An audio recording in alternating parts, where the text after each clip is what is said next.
Halaman berapa kita? Halaman 11. Halo? Iya. Ya, mari kita buka dan baca basmalah. Bismillahirrahmanirrahim.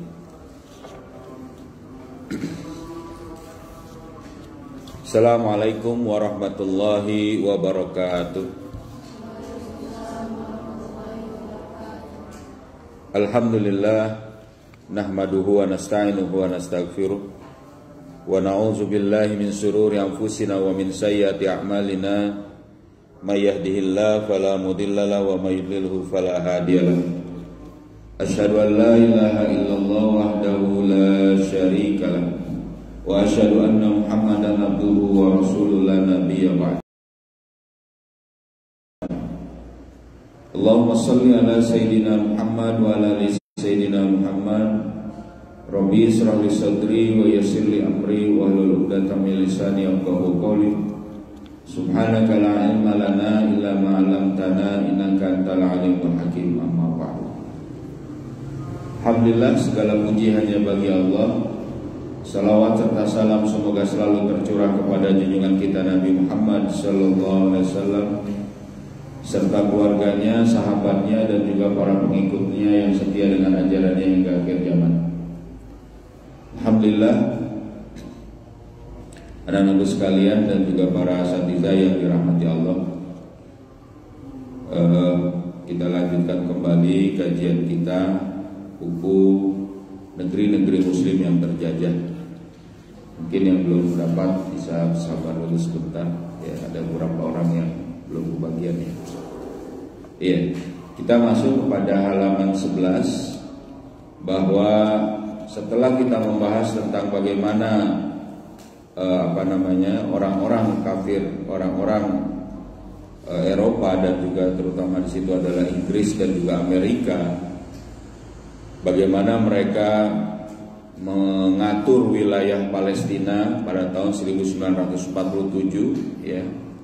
Memberikan wilayah Palestina menjadi milik atau menjadi ditempatkan orang-orang Yahudi, diusir di situ ya oleh Inggris dengan kondisi dimotori oleh Inggris, tentu seluruh dunia pada waktu itu, dan didiamkan oleh orang-orang Arab ya, oleh bangsa-bangsa Arab pada waktu itu. Maka pada tahun 1948,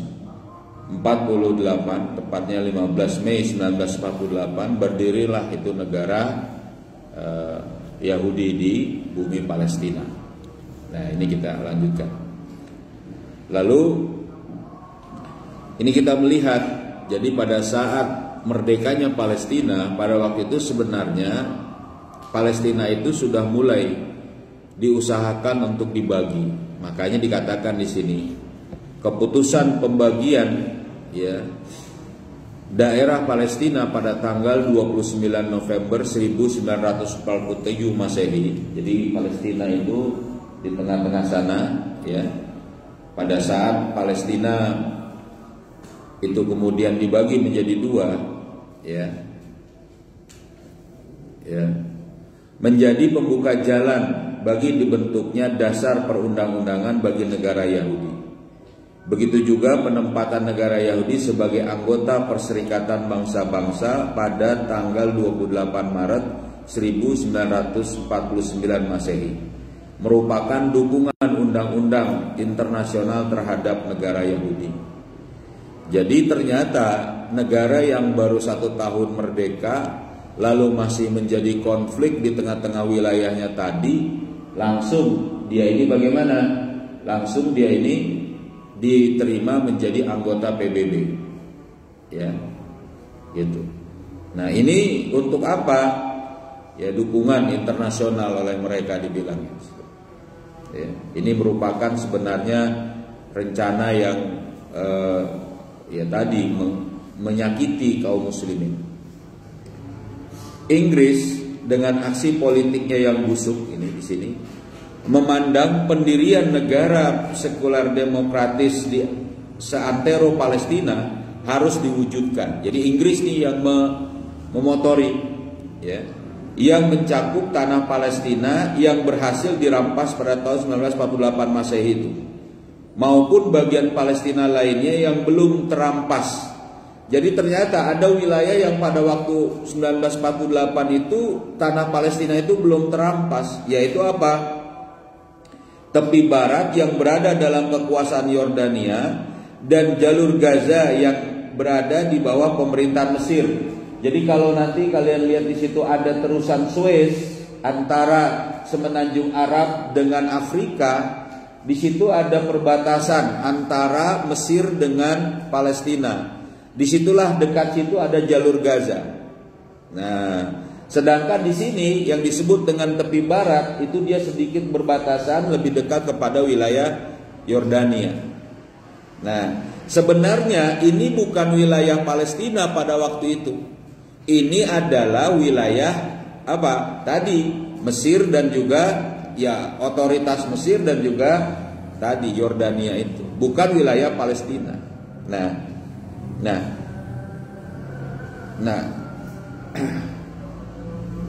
Seluruhnya itu disatukan menjadi sebuah negara Palestina yang berasaskan demokrasi di bawah kendali Libanon. Jadi ini sebenarnya begitu tadinya tuh. Jadi buat begitu. Nah, pemerintahan di seluruh Palestina tetap berada di tangan Yahudi. Nah, ternyata begitu. Jadi negara tetangganya Libanon itu ya mengendalikan Palestina. Sebenarnya pada saat itu otoritas Libanon itu pada waktu itu di tangan Yahudi semuanya, karena Yahudi sudah masuk di situ, gitu ya. Dan secara bersama-sama beberapa orang menteri dan dari kalangan kaum muslimin maupun Nasrani turut dilibatkan. Nah, ini untuk supaya kaum muslimin rada reda. Dilibatkanlah pemerintahan pada waktu itu, menterinya dari kalangan orang Muslim ada, dari kalangan orang Nasrani juga ada, dari kalangan semuanya ya pada waktu itu. Untuk apa? Seolah-olah untuk meredakan tadi. Kemudian negara yang diperintah secara de facto oleh Yahudi tersebut menjadi anggota Liga Arab. Nah, ini luar biasa lagi. Lowong orang Yahudi bukan Arab, walaupun berada di tengah di negeri di wilayah Arab, ternyata dimasukkan juga menjadi anggota Liga Arab. Yang Liga Arab itu sendiri sebenarnya dibentuk juga berdasarkan inisiasi dari pada waktu itu negara adidaya yaitu Inggris. Dibuatlah negara-negara setelah keruntuhan Daulah Khilafah Utsmani, dibagi-bagi wilayah Arab tadi. Lalu kemudian dibuatlah satu Liga Arab yang itu berisi negara-negara yang gampangnya itu adalah berbahasa Arab. Padahal Yahudi di Palestina itu tidak berbahasa Arab, dia berbahasa Yahudi. Bahkan dia adalah para pendatang dari Eropa, dari seluruh dunia datang ke Palestina untuk merebut wilayah Palestina. Tapi pemerintahannya dimasukin menjadi anggota Liga Arab, sehingga keberadaannya di wilayah tersebut dapat diterima. Jadi seolah gitu, ini diterima menjadi anggota Liga Arab. Inggris menganggap penyelesaian seperti itu akan dapat menjaga eksistensi Yahudi sebagai pemain utama di kawasan Timur Tengah. Jadi pada waktu itu seolah-olah itu bukan negara Yahudi, jadi masuk seperti negara Arab karena masuk wilayah tadi. Liga Arab tadi. Nah ini harus kita pahami, orang-orang Arab gimana ini? Ya pada waktu itu penguasa-penguasanya, ya. Apabila Yahudi tetap bersikap mengisolir diri dalam kenegaranya tersendiri, maka mereka akan tetap dianggap sebagai musuh di hadapan kaum muslim. Ini yang kemudian tidak inginkan oleh Inggris.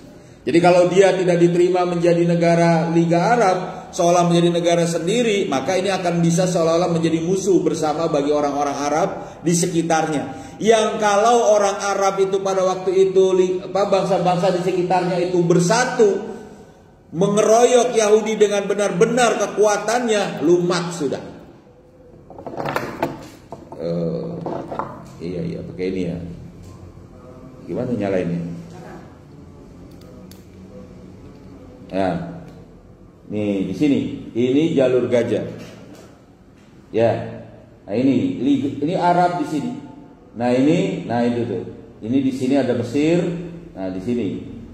Inilah yang kemudian ya di sekitar ini orang-orang Arab jadi apa? Kalau orang Yahudi ini tidak dijadikan menjadi bagian dari bangsa Arab, seolah-olah jadi apa? Kaum muslimin itu langsung mengetahui itulah musuhnya. Padahal memang betul itu harusnya dimusuhi. Ya, kalau dalam bahasanya, kalaupun misalnya orang Arab pada waktu itu kencing saja di di wilayah itu, banjir itu, kalah dia.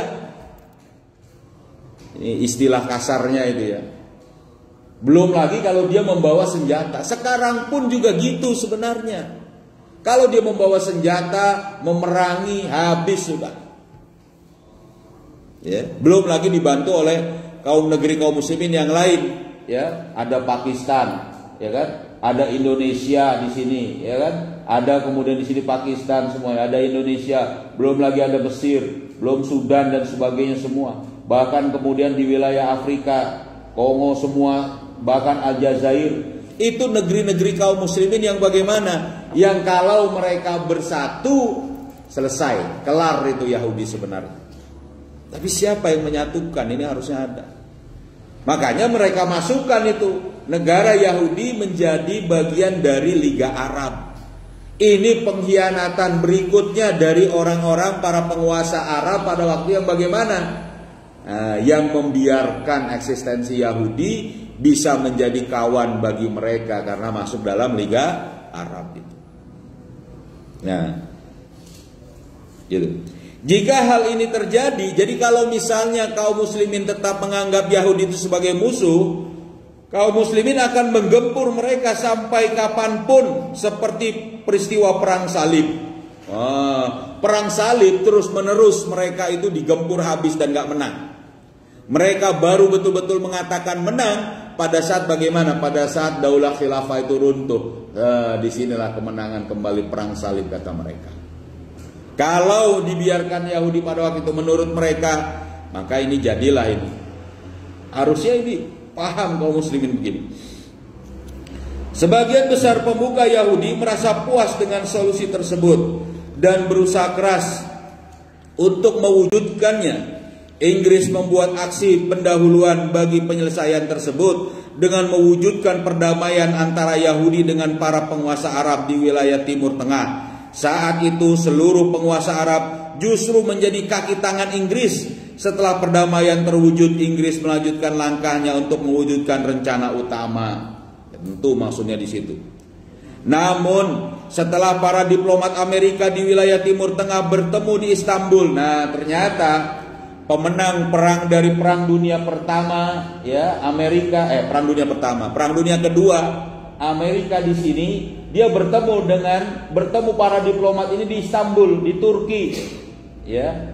Di mana Turki? Nah, di sini. Nah, kira-kira Turki di sini. Ya kan? Mana Turki? Ini. Ya. Bertemu mereka di Turki di sini. Nah. Bagaimana di Istanbul ini? Mereka bertemu pada tahun 1950. Jadi 1948 merdeka, 1949 diterima PBB, lalu kemudian dia dimasukkan di Liga Arab, bergeraklah Amerika ini. Saya ini yang menang, saya ini jagoannya. Ini nggak bisa nih kayak gini, ya kan? Di bawah pimpinan George McGee, yang saat itu merupakan wakil Menteri Luar Negeri Amerika untuk urusan Timur Tengah. Amerika memutuskan untuk menampilkan peranannya yang lebih besar di kawasan Timur Tengah. Jagoan muncul. Ini konflik, berantem. Muncullah itu katanya mereka. Ceritanya ini ya. Padahal jagoan neon, ya jagoan muanan, jagoan-jagoanan, ya kan? Kayak gitu.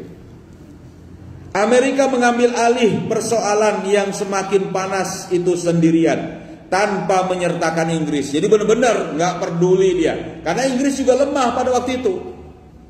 Jadi setelah Perang Dunia Kedua mereka babak belur tuh Inggris, Eropa, Amerika, Soviet. Memang Inggris juga termasuk bagian dari pemenang di situ, tapi mereka sudah payah dia. sudah diobrak-abrik secara ekonomi juga oleh Amerika, dan bertindak menggantikan posisi Inggris. Langsung kekuatan Timur Tengah itu ya ditangani langsung oleh Amerika. Pertemuan itu menelurkan rekomendasi antara lain mendorong PBB untuk merealisir resolusi mengenai pembagian wilayah Palestina menjadi dua negara, yaitu Arab dan Yahudi. Kalau Inggris itu pengen satu negara saja, yaitu Yahudi, orang Arabnya di situ kemudian yaitu orang penduduk aslinya itu menempati wilayah jalur Gaza dan tepi barat saja, maka pada waktu itu Amerika dengan tegas sudah jadikan dua negara, yaitu negara Yahudi dan negara Arab. Paham sini? Nah, serta menyelesaikan secara proporsional persoalan pengungsi. Karena pada waktu itu orang-orang Arab, ya, orang-orang penduduk asli Palestina itu diintimidasi. Ayo jangan tidur, ya. Ayo bangun sebentar. Dia diintimidasi. Akhirnya apa? Banyak orang-orang gimana keluar dari wilayah Palestina pada waktu itu.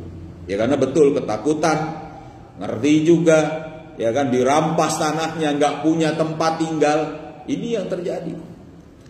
Amerika mulai mengambil peran dalam resolusi tersebut untuk memuaskan para pemuka Yahudi bahwa negara Yahudi milik mereka itu jauh lebih kuat dibandingkan gabungan negara-negara lain di Palestina maupun penyatuan mereka. Nah, barulah dipropagandakan Yahudi itu luar biasa, ya. Di situ Palestina itu ya yang dibawa pendudukan Yahudi menjadi negara Israel pada waktu itu namanya, ya. Yahudi itu luar biasa, menguasai dunia, menguasai parlemen Amerika, ya kan? Dibuatlah itu seolah-olah Yahudi tidak terkalahkan.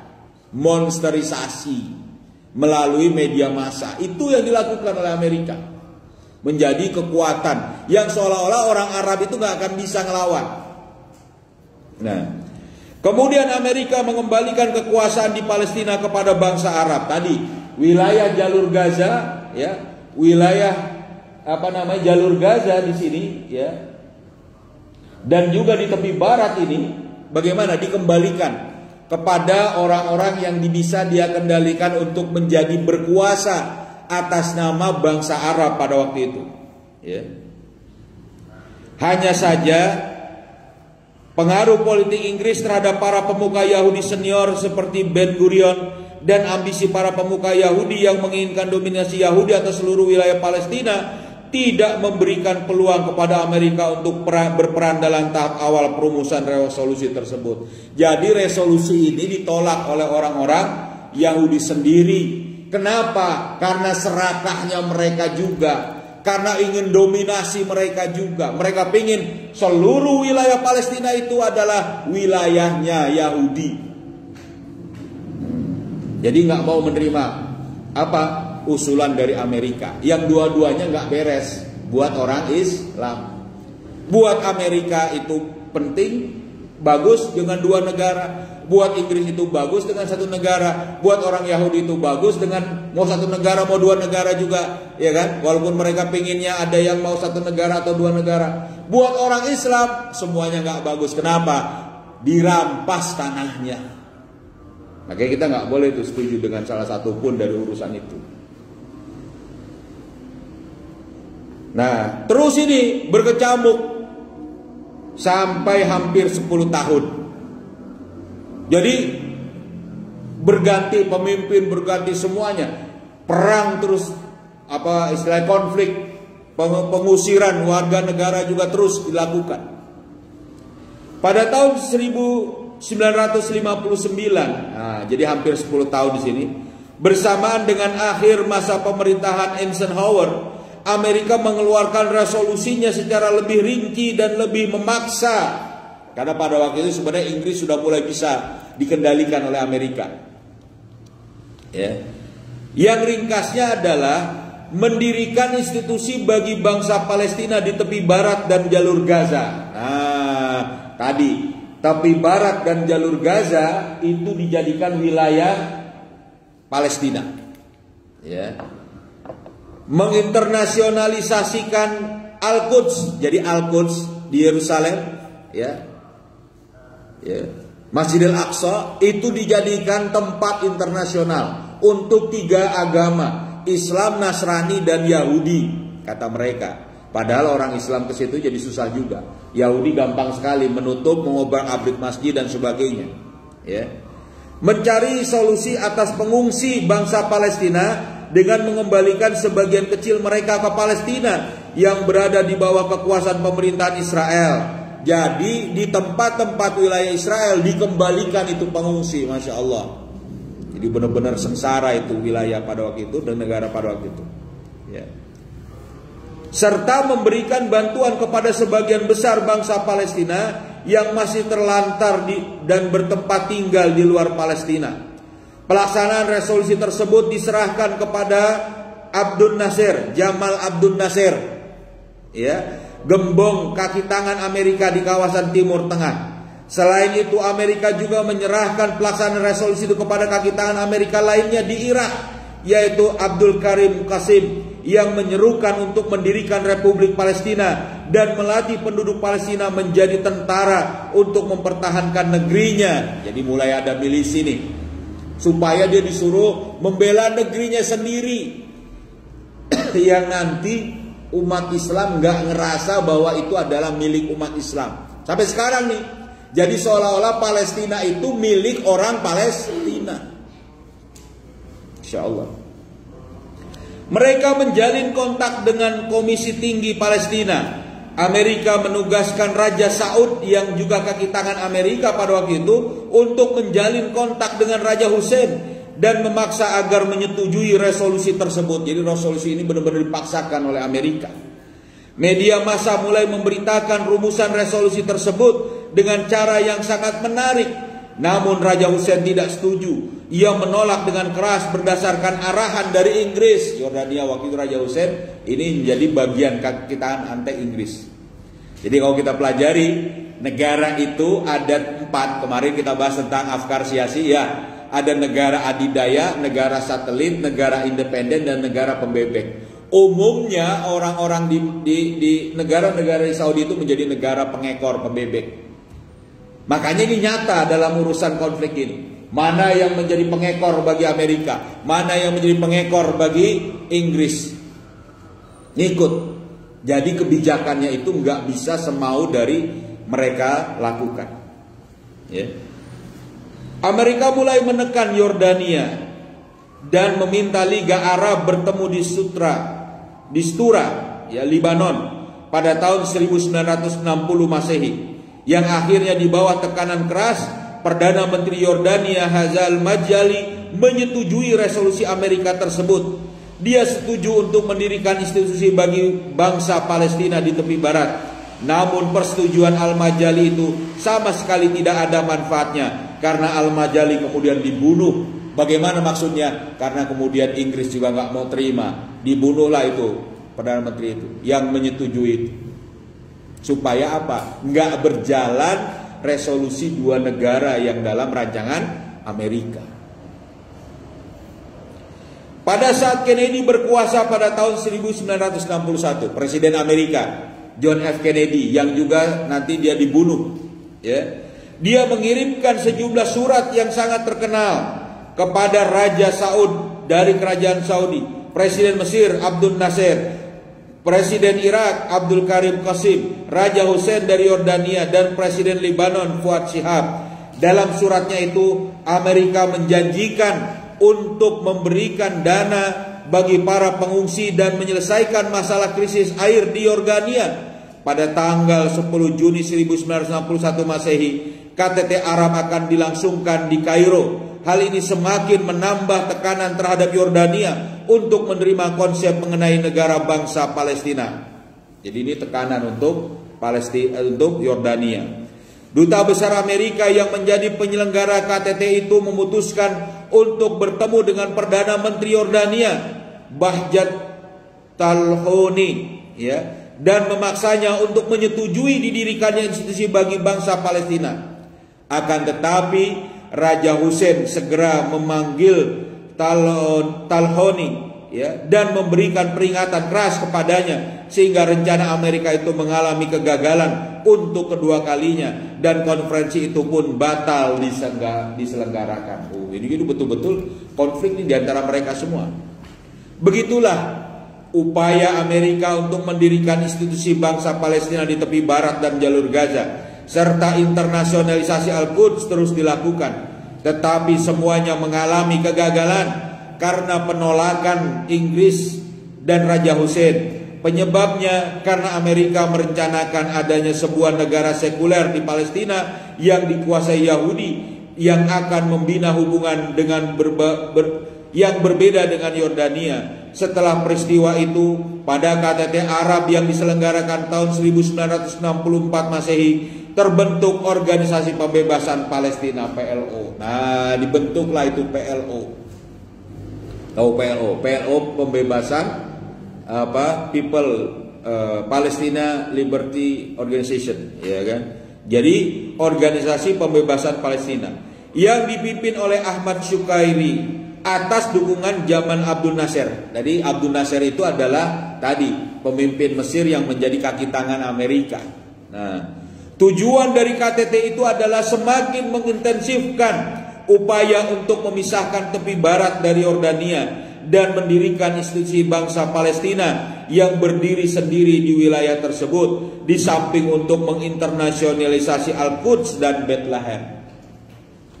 Jadi di Palestina, di Baitul Maqdis itu ada Al-Quds, ada tempat untuk bangsa atau untuk agama Islam, ya. Tadi ada Bethlehem di situ yang menjadi tempat untuk orang Nasrani, ada tembok ratapan di situ yang menjadi tempat ibadahnya orang Yahudi. Ini dibuat menjadi tempat internasional, kota yang bisa dimiliki oleh tiga agama itu. Padahal ini juga nggak pas, karena kalau menurut Islam itu nggak boleh ada Yahudi di situ. Dalam perjanjian Umariyah itu, perjanjian Umar bin Khattab itu tidak boleh Yahudi ada lagi di situ. Ya. Satu lagi, Inggris menolak keras rencana dan upaya Amerika pada tahun 1964 dan pada 1965 melalui pemimpin Tunisia, jadi negara-negara lain. Jadi ada Tunisia. Tunisia itu di wilayah Afrika ini, ya, di wilayah Afrika. Ini ada Tunisia di sekitar sini. Ya. Nah, pada saat itu, ya, namanya Habib Bourguiba, salah seorang kaki tangan Inggris yang kawakan, dengan tetap menyerukan pendirian sebuah institusi sekuler yang mencakup seluruh kawasan Palestina. Jadi satu negara, solusi satu negara. Institusi tersebut berdiri berdasarkan kesetaraan antar etnis yang secara alami etnis mayoritas yang ada di dalamnya adalah Yahudi. Jadi seolah-olah jadi mayoritas karena orang Arabnya sudah keluar dan orang Yahudi terus menerus masuk ke wilayah tadi. Ya kan? Sehubungan dengan dua macam resolusi ini, ya, sehubungan dengan dua macam resolusi itu, negara-negara Arab terpecah menjadi dua. Ya, itu mulai itu pecah mereka, orang Arabnya sendiri. Resolusi Amerika yang merepresentasikan pendirian institusi bangsa Palestina yang terlepas dari Yordania dan Israel, dan resolusi Inggris yaitu resolusi Bourguiba yang merepresentasikan adanya sebuah institusi sekuler yang bertumpu pada kesetaraan etnis yang mirip dengan institusi bangsa Libanon. Ya, Libanon itu juga di Timur Tengah adalah negara yang bagaimana? Yang di situ termasuk banyak sekali etnis. Ada orang Druze, ada orang-orang Arab, ada orang Nasrani, ada orang Eropa, ada orang Perancis, semua kumpul di Libanon itu pada waktu itu. Dan kepemimpinannya itu adalah kepemimpinan berdasarkan tadi multi etnis kata mereka. Ini yang pengen dia lakukan di Palestina. Ada etnis Yahudi, ada etnis Arab. Ada etnis Yahudi dan etnis Arab. Gitu. Ini usulan. Jadi ada dua resolusi. Usulan untuk satu negara Yahudi, satu negara dengan seluruhnya, ada usulan dengan dua negara. Di situ ada negara Palestina dan di situ ada negara Yahudi.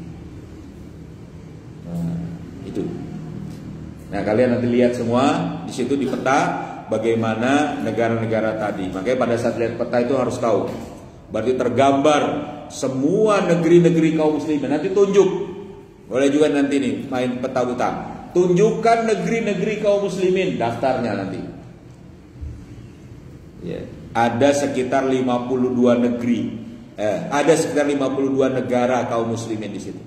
Coba nanti ditulis mana 52 itu. Terus sampai Afrika semuanya. Ya. Nah, habis itu ada pertanyaan? Cukup ya. Kalian mau istirahat ya. Libur ya, hari Jumat. Oh iya, madrasah masuk ya. Paham? Nah, sedikit-sedikit nanti insya Allah kita lanjutin lagi. Nah, Ustazah ada mau menambahkan? Ada? Ustazahnya? Ustazah Nadia ada mau menambahkan? Enggak. Paham ya? Nah, jadi sedikit demi sedikit mudah-mudahan kita tahu nih konstelasi politik tentang bagaimana ya pengkhianatan dari bangsa-bangsa Arab terhadap negeri Palestina, bagaimana juga peran Amerika dan Inggris, dan juga bagaimana kaum muslimin juga nanti bersikap juga kita akan dapati, dan harusnya bagaimana nanti kita dapati juga solusinya. Ya, gitu. Kalau tidak ada, mari kita tutup dengan sama-sama membaca surat Al-Asr. Ya. Bismillahirrahmanirrahim. Wal 'asri innal insana lafi khusrin illa alladziina amanu wa 'amilus solihati wa tawassaw bil haqqi wa tawassaw bis sabr. Subhanakallahumma wa bihamdika asyhadu an la ilaha illa anta astaghfiruka wa atubu ilaik. Assalamualaikum warahmatullahi wabarakatuh. Allahumma salli ala sayyidina Muhammadin tibbil qulubi wa dawaiha wal afiyatil abadani wa shifaiha wa nuril absari wa diyaiha wa